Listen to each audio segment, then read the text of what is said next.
Ladies and gentlemen, Assalamu alaikum.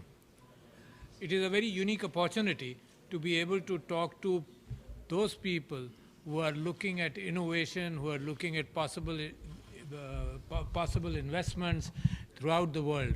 Pakistan, let me start with the fact that in this area, Pakistan is a country, a big population, 230 million, a very great youth bulge, a tremendous human resource coming up. People speak English, and looking forward towards joining the fourth industrial revolution in a manner in which I think the world would be surprised. Only last year, our IT exports and our software exports jumped almost 50% last year, and there's a tremendous boom. This is actually virgin territory for those people who want to invest. With the 230 million people, with a huge number of people, about another 180 million who are subscribers to digital telephones, etc., I think the opportunity is for the taking. Now, the drawback and the problem used to be that how much does the government encourage? The fact that we realized when this government came in, Mr. Imran Khan became the Prime Minister, the government realized that there is discouragement as far as opening up businesses are concerned. There is too much bureaucracy there. So we ventured, we worked very hard, and that's why you saw that the ease of doing business, Pakistan jumped 18 points. This year, and the last year it was not conducted, you would have seen a bigger jump because there was serious effort in bringing people together, bringing people and the government together, and the decision makers together, and the stakeholders together. Ladies and gentlemen, I have felt in life that Pakistan stayed behind in the third industrial revolution. And while the fourth industrial revolution was coming up, in our policies, we tended to neglect that. But the train is right around, whooshing by us, and that is where I think that there's a tremendous change with the Special Technological Zones Authority.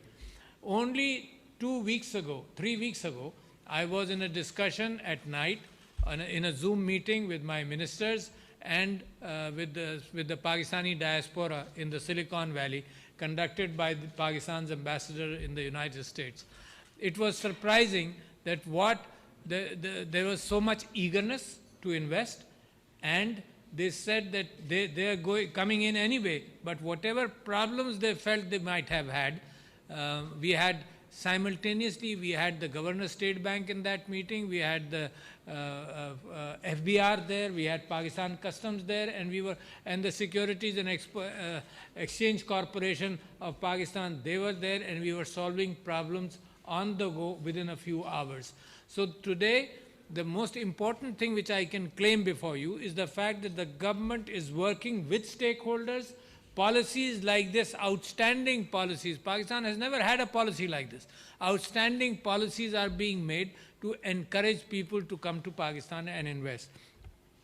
I believe what is important for people like you, importance lies in the fact that you should be able to invest, your capital should be secure, and you should be able to take out your profits, number one. The second most important sector is human resource. Pakistan has a tremendous potential already. All our universities are producing IT graduates, for example, and in other areas as well.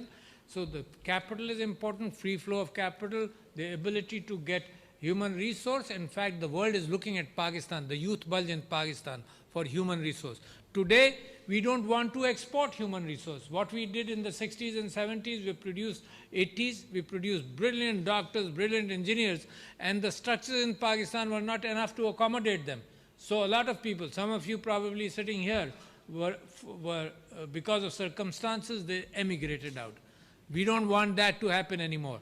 So things in Pakistan are working simultaneously. All wheels are turning together.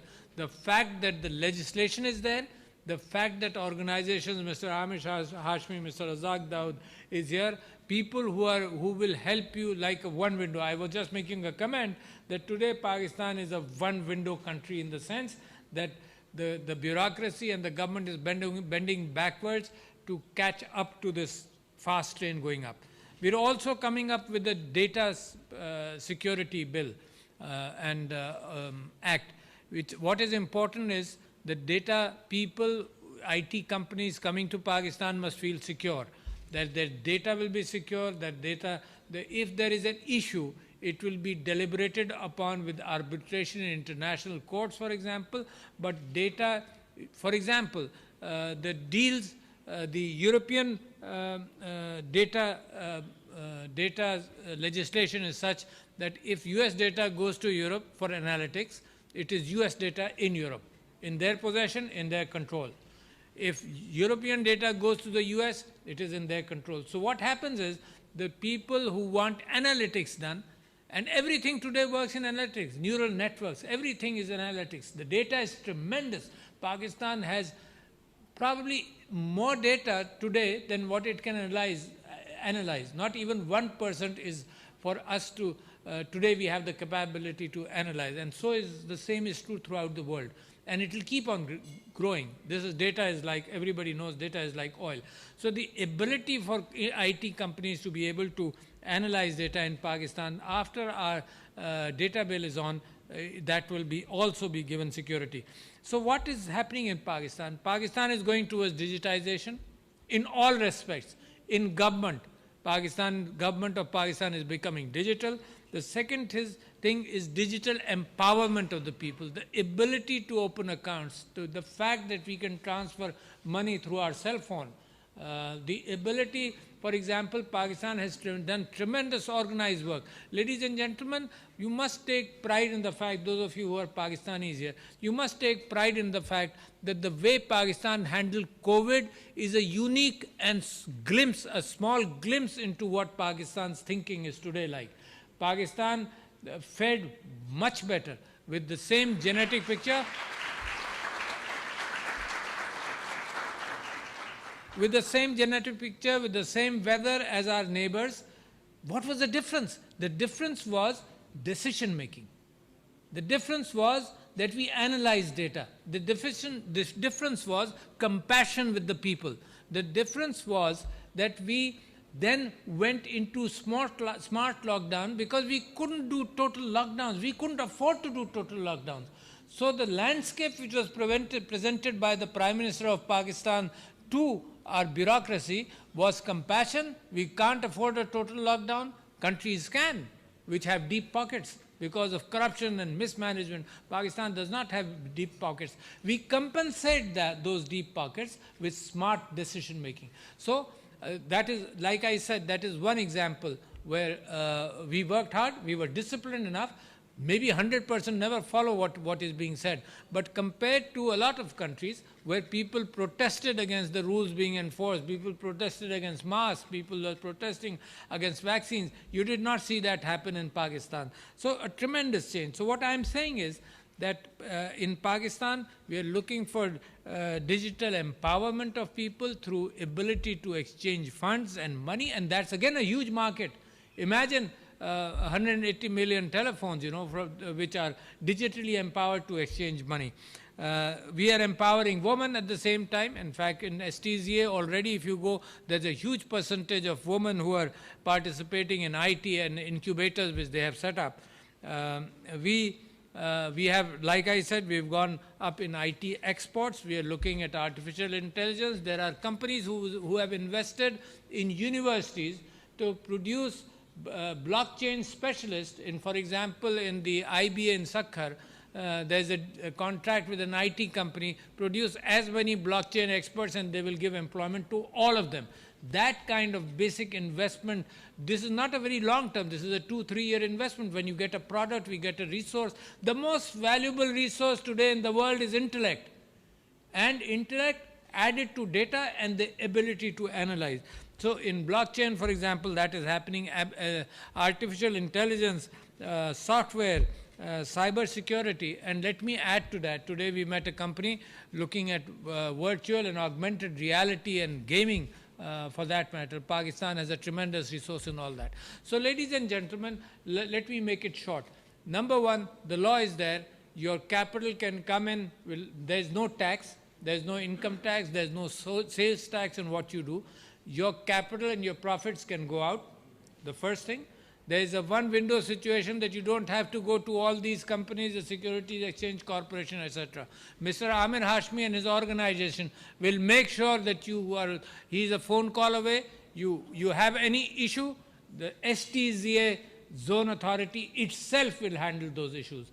So with these two abilities and the fact that this is a virgin territory, a big country opening up, tremendous potential. So I think the world is changing and Pakistan is there.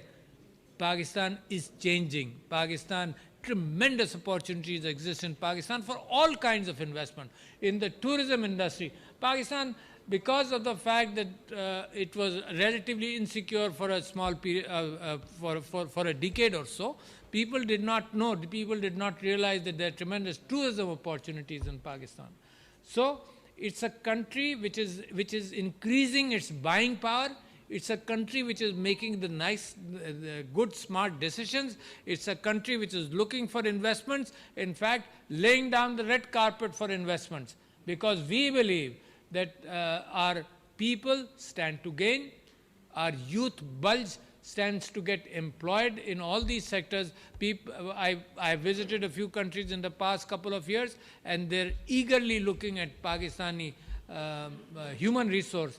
In fact, a prime minister of a country mentioned the fact that you have 100,000 people, I want to get them in today. And I said, today Pakistan does not want to export people, Pakistan wants to export its intellect and know-how and accommodate all knowledge from abroad and to be able to analyze and help the world and help itself get along. So ladies and gentlemen, welcome to Pakistan, welcome to our country, and please do invest. Any issue, I promise I am there to help you individually if that it comes to that. Thank you. Assalamu alaikum.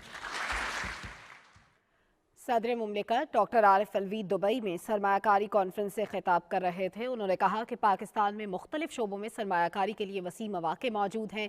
हुकूमत सरमायाकारों को one window operation के जरिए महफूज सहूलियात दे रही है। सदर मुमलिकत का कहना था कि तहरीक इंसाफ की हुकूमत ने बिजनेस कम्युनिटी के लिए आसानियाँ पैदा करने के लिए ठोस इकदाम उठाए हैं। उन्होंने सरमायाकारों को दावत दी कि पाकिस्तान में सियाहत समेत मुख्तलिफ शोबों में सरमायाकारी करें और मौक़े से फ़ायदा उठाएँ। पाकिस्तान टेलीविजन न्यूज़ से फिलवक्त इतना ही।